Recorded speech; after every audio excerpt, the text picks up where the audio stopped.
Friends, இப்போ எந்த ஆம்பை பற்றி நம்ம பார்க்க போகிறோன்னா, இது வந்து ஏற்கனவே ஒரு கஸ்டமர் செஞ்சு கொடுத்தது.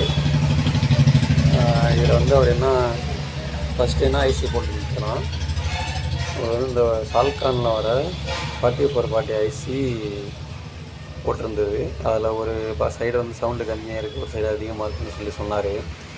அதனால் வந்து இது மார்க்கெட் போர்டு தான், மார்க்கெட்டில் கிடைக்கிறதுனால போர்டுக்கு வாரண்டி கிடையாது, எதுவும் கிடையாது.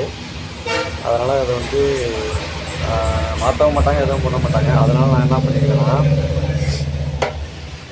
டிடிஐ 2030 இருக்க பாருங்கள், டூயல் பவர் சப்ளை. இதை போட்டு இது வந்து சிங்கிள் சப்ளைவாக இருந்ததை இப்போ டூயல் பவர் சப்ளைவாக 4 டயோடு போட்டு உங்களுக்கு 2 கெப்பாசிட்டி போட்டு டூயல் பவர் சப்ளை மாற்றிட்டோம்.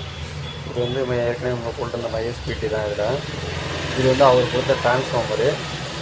மற்றபடி கேபினெட் எல்லாமே புதுசு தான் உங்களுக்கு. இது வந்து ஃப்ரெண்டு வியூவு. இது இந்த யூஎஸ்பி போர்டும் அவர் கொடுத்தது தான். அதை வச்சு நம்ம ரெடி பண்ணுறோம். சவுண்டு நல்லா தான் இருக்குது, உங்களுக்கு சவுண்டு பக்காவாக இருக்குது. ஏன்னா டூயல் பவர் சப்ளையில் கொடுக்கும்போது சவுண்டு வந்து உங்களுக்கு குவாலிட்டி நல்லாயிருக்கும். இதேமாரி வேணுனாலும் நீங்கள் நம்மகிட்ட ஆர்டர் பண்ணிக்கலாம், கொரியர் பண்ணிப்போம். இந்த டிஸ்கிரிப்ஷனில் உள்ள நம்பருக்கு வாட்ஸ்அப் பண்ணுங்கள், நம்ம ரெடி பண்ணி கொடுத்துடலாம். Thank you, friends.